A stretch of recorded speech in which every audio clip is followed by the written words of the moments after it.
It's been a while. I've had quite the summer. I've been very busy, been doing a lot of work.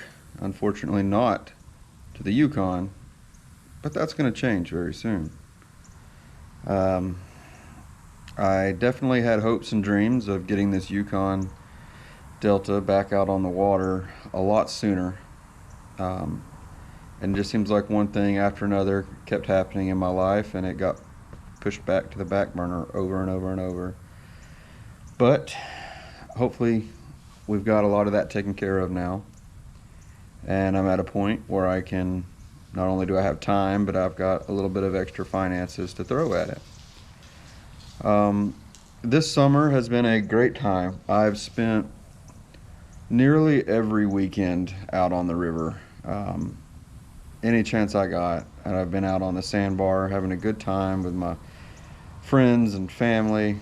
And this summer has given me so much motivation to get this thing going, because the thought of being able to put in on a Friday evening, stay out Friday night, even Saturday night if you wanted to, come home Sunday, just spend the whole weekend out and in a boat out on the water just sounds wonderful to me. It's a really great thing. There's not a whole lot to do in Arkansas as far as entertainment wise, so we really rely heavily on being outdoorsy and enjoying the time outside. So this would be great for that.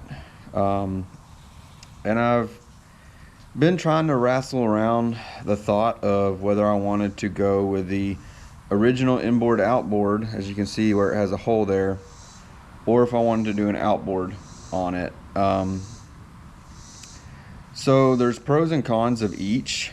So if I go with the original inboard outdrive, I think it would be easier as far as getting the parts and everything I need. It's just a matter of finding a donor and putting it in there, and you'll be good to go. Like the Transom, it's still very solid. It's been covered even though the boat hasn't been in the water, and oh man, I don't even know how long. I bet you it's been 15-20 years, but it's been covered apparently ever since. And I've kept it covered ever since I've had it, which has been, oh gosh, 3-4 years now. And so I think that would be the easier route to do, but there are some cons to it. I'm not going to be able to use it in the winter much because, the nature of the water in the block, and you stay out overnight in freezing temperatures. I don't want it to freeze and bust. And the nice part would be just be able to fill the gas tank up without having to mix oil in it, which would be great. But I think I've decided I'm going to go with an outboard motor, because I'll be able to use it year round and I can pick them up pretty cheap. In fact, I have a older Evinrude 135, and I think that will work as far as getting me out on the water, trying it out. And in the future, if I want to upgrade to a 4-stroke, it would be pretty simple to do. So the only issue with that is I'm going to have to patch over this transom. So still very thick, very solid. But basically I'm going to have to patch over that, and I'm either going to have to notch out some of the transom, that way the outboard can sit a little lower in the water, or I'm going to have a bracket made that can hold the weight of the motor on it. And let me tell you, it's a pretty good sized motor. Don't mind the mess, but this is it. This is the Evinrude 135. I bought a old junked out bass boat that had it on it. It's got a factory power tilt and trim. It's a hydraulic, so it'll be really great for it, I think. The only thing is, here's the water pickup, so this needs to be beneath the water line, of course, at all times. So I measured it, and it's 2 foot. So grab my tape measure here. Really hard to do this one-handed. So 2 foot below, there's the bottom of the boat, right? So there's 2 foot right at the top of that. And that gives me another 6.5, 7 inches. So I either need to take it down, like I said, or build a bracket. Either way, this bottom has got to get patched up. So I think it's high time I start working on that. So let's see how this goes. As I made very apparent in my previous videos, I have no idea what I'm doing. But I do have some determination, and more importantly, motivation, I feel like, at this point. So I think first, I need to remove these out of my way. These are the brackets for the steering, which still works. So it'd be really cool if I was able to reuse that and take this bracket out of the way. So let me get that done. Wow, that was quick. Probably my favorite YouTube trick, just like magic.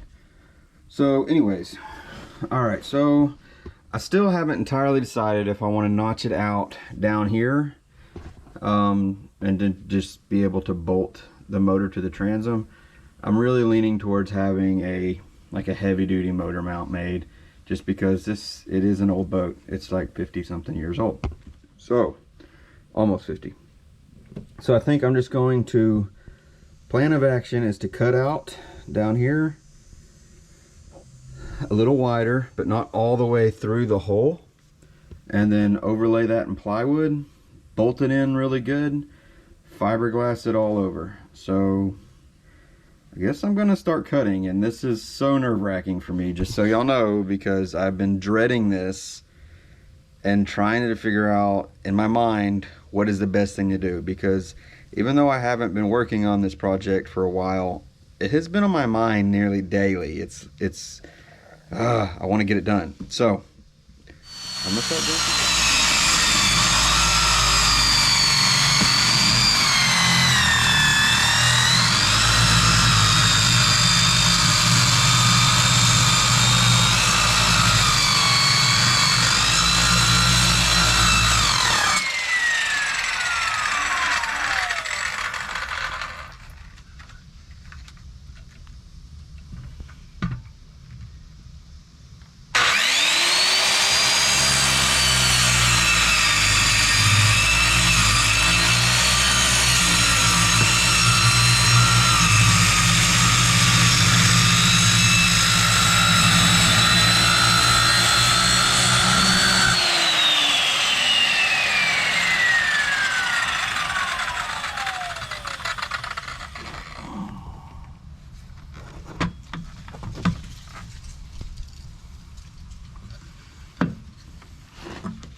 Okay, don't worry, I did my safety squint, so nothing got my eyes.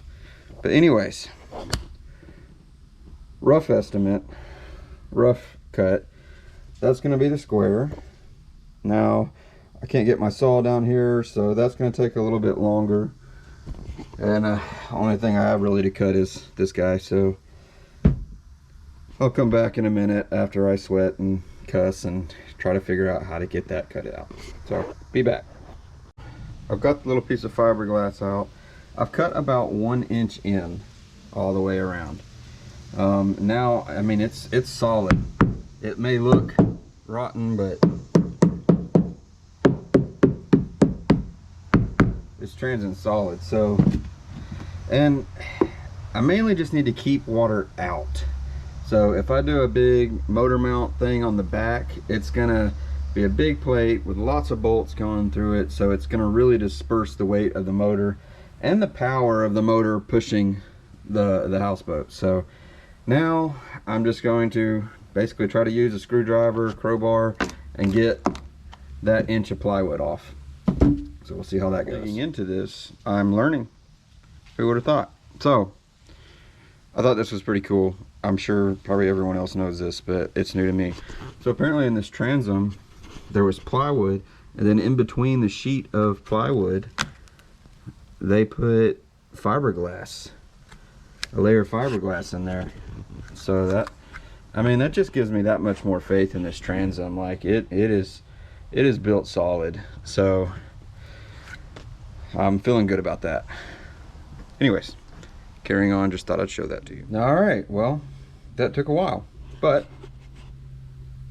I think I've got it cleaned out pretty good around where I want to make the patch. So I took it down underneath the boat holes down here all the way around. It is, like I said, all solid. I did find some rot right in here. As you can tell, it has gotten wet at one time, but it's solid. And I figured it would be, if it's going to be rotten anywhere, it would be down here around the drain hole.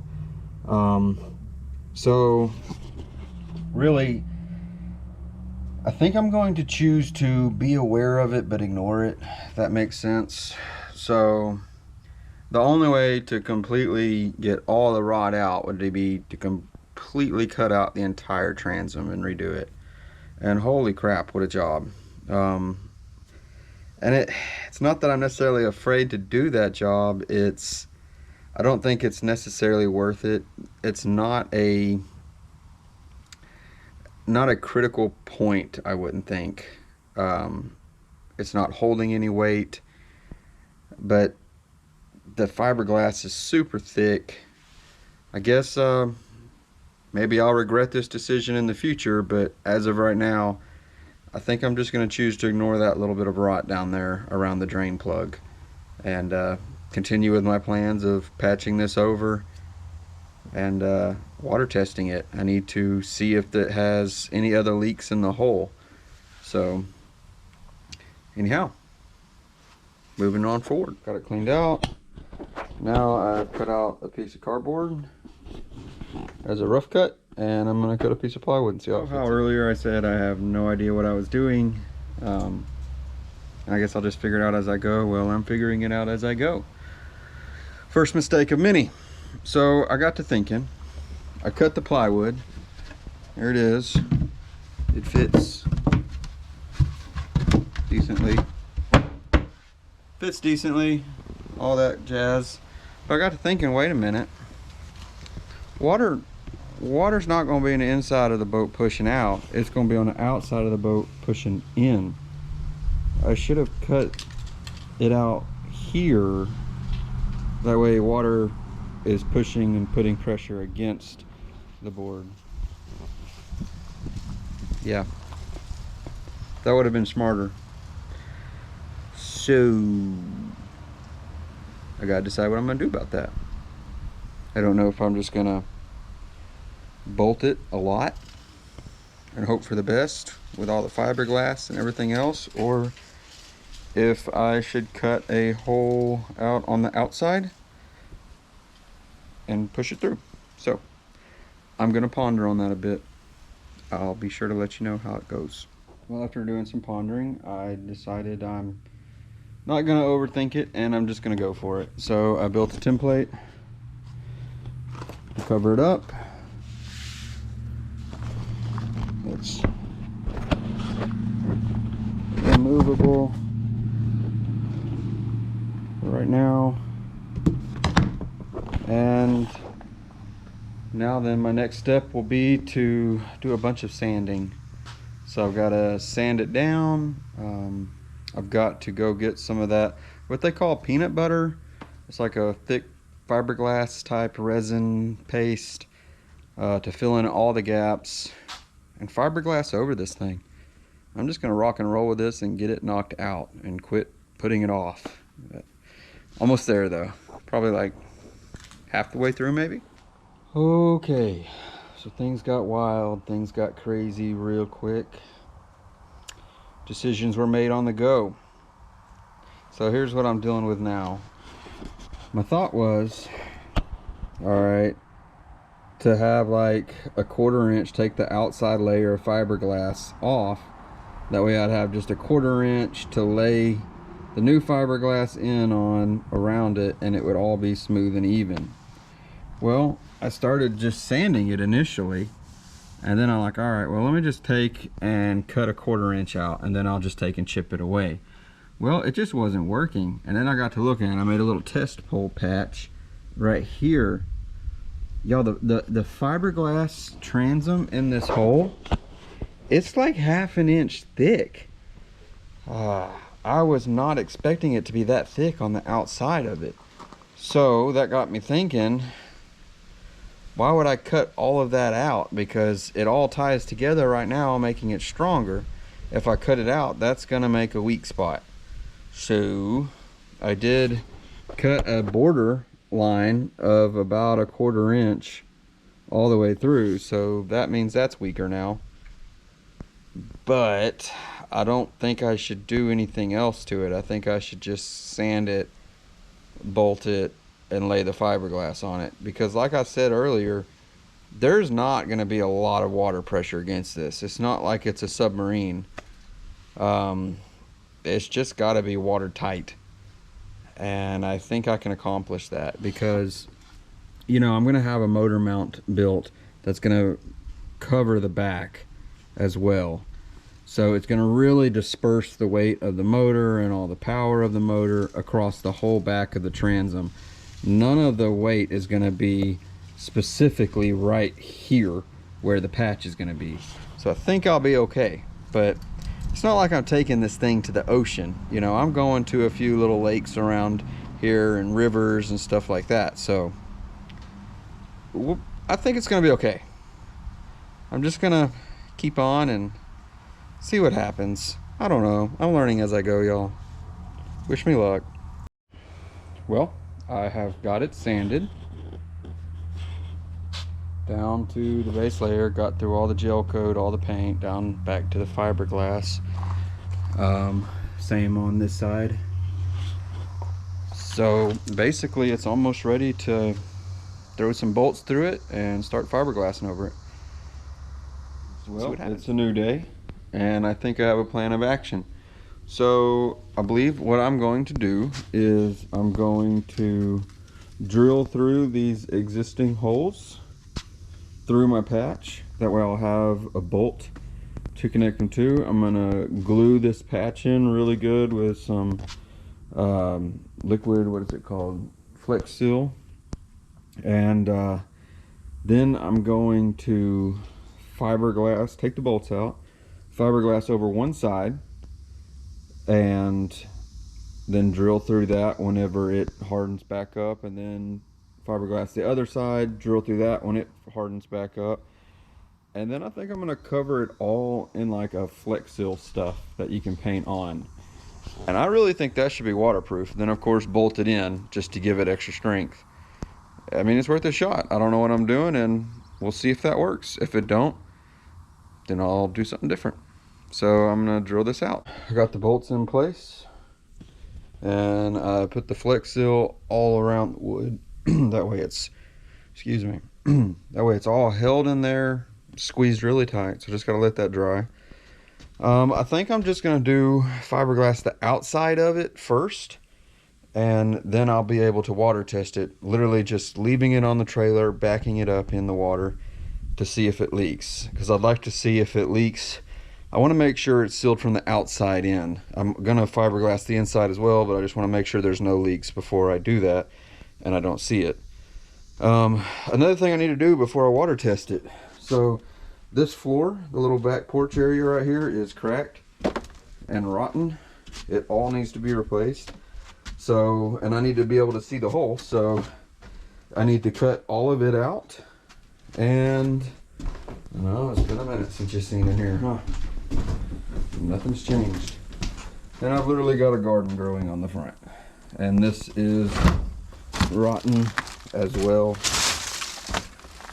So I need to cut all of this out, clean it all out. That way when I back it in the water, I can see if anything is leaking. So that's the next project at hand.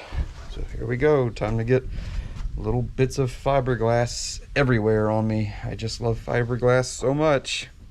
Okay, so as I suspected, there was a lot of rot under the bow and stern porches. I got it all removed. And it was all with this. This is a handy tool. I had a contractor come over and do some work, and he had one of those, and I was like, geez, that is the most useful tool ever. And I have used that more than I've used a power drill. It's crazy how much I've used those. If you don't have one of those, get one. A little reciprocating saw. I don't know what they're called, but they're handy. So the front has this foam all in it.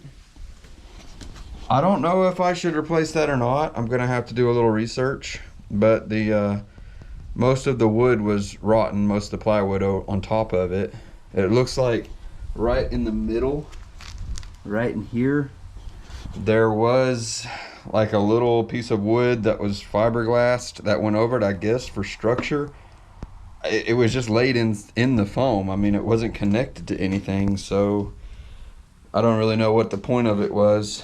But now I'm going to go ahead and kind of clean out some of this because it's rotten right here. It's fairly solid up in here, and this makes a really like big slant going up. So I don't necessarily, if I don't have to cut it out, I'm not going to cut it out. So I'm going to kind of dive into it, see what I got, and go from there. But sorry I'm not like showing y'all me working, but I mean it's kind of boring, I would think, to watch me struggle and cut out pieces of fiberglass. I mean, there's nothing real cool about seeing that. But so I'm just kind of updating as I go. So anyways, sorry I'm super dirty as you can see. But anyways, so it's a new day and it's all set up really well. It's very solid. I've got the bolts out of it. It's just flexi sealed in right now. I've got some fiberglass cut ready. I've got some hardener and epoxy mixed. Got my tools ready to go. I did forget to get acetone, so that's future Jake's problem. But anyways, I'm about to lay some fiberglass and I'm super nervous about it. But worst that's gonna happen, it's just gonna really mess up and I just gotta do a bunch of grinding and sanding and redo it. So there's that, which will probably happen because it usually takes me 2 or 3 times to learn the first time.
fiberglass on the Yukon Delta.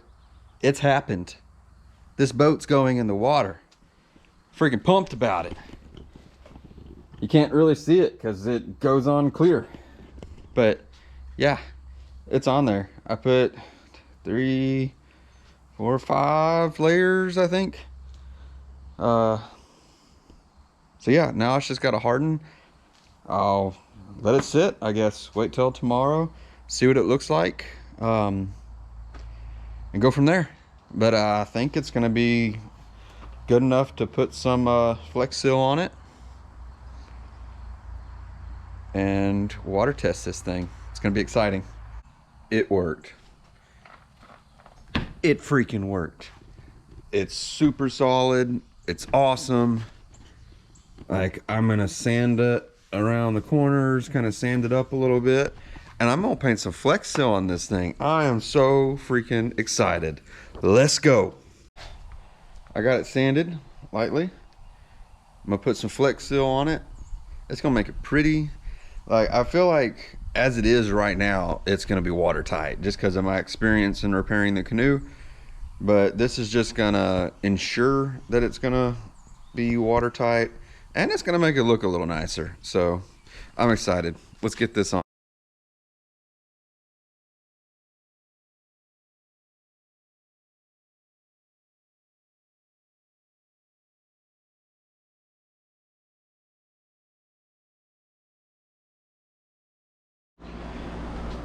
And there it is. Isn't it beautiful? It says I gotta let it cure for about 24 hours. I'll kind of decide then if I want to add another coat. I'm sure I will end up adding another coat eventually, but I think it's actually done to the point of water testing it. So now, next step is to clean out all this garbage. I've been letting it kind of dry because it was moist. So now that it's dry, I should be able to sweep it out a lot easier and clean it out. That way I can see if I have any leaks. And we're gonna water test this. We're gonna put the Yukon Delta, this old freaking redneck river yacht, in the river to see if we have any leaks. It's gonna happen, and I'm happy about it. It's cleaned out and looking good. I mean, as good as you know, dirty old fiberglass hull can look. So I'm leaving this in here for now. I'm gonna end up ripping all that out. It's just there. Got the front cleaned. So I should be able to see if it has any leaks now. And with that, I think I'm gonna end this video. Quite a bit of footage on here, so I gotta get it all edited and put up for y'all. And I'm looking forward to reading the comments, because I'm sure there's way more experienced people out there looking at the video thinking, this kid is gonna sink this boat. So that I hope that's not the case. I am literally open to any and all advice. Also, I use this type of epoxy that I got from, it's like a marine grade boat something. Anyways, can you just use the regular resin, the Bondo brand resin that you can buy at Lowe's and Home Depot? I don't know if it matters, but it's way cheaper. It's like, you know, $70 for a gallon of it versus $60-$70 for a couple quarts of this other stuff. So that's something I need to do some research in, and if y'all already know, please let me know, because I've got a lot of fiberglassing left to do. I've still got a fiberglass and plywood over all these floors, and that's going to take a lot of resin. So, you know, I'm certainly not made of money. That's why I've got the old redneck yacht here and not a brand new awesome houseboat. So, you know, if you have any advice on that, let me know. Subscribe to the channel. It gives me lots of motivation. Like my video, keeps me going. I'm pretty fired up and pumped about this. So you're going to see more videos coming soon, especially of me launching this thing in the river very soon. Like probably by the time you watch this video, I'll have already put it in the river. So by the next video, you're going to get to know if it was a success or if it's sitting at the bottom of the river and Game and Fish is mad at me, wanting me to get this monstrosity out of the river somehow. So anyways, guys, thank you so much for watching. I'm having a blast with this. I hope you enjoyed it. I hope you enjoy my journey with this. Anyways, have a great day.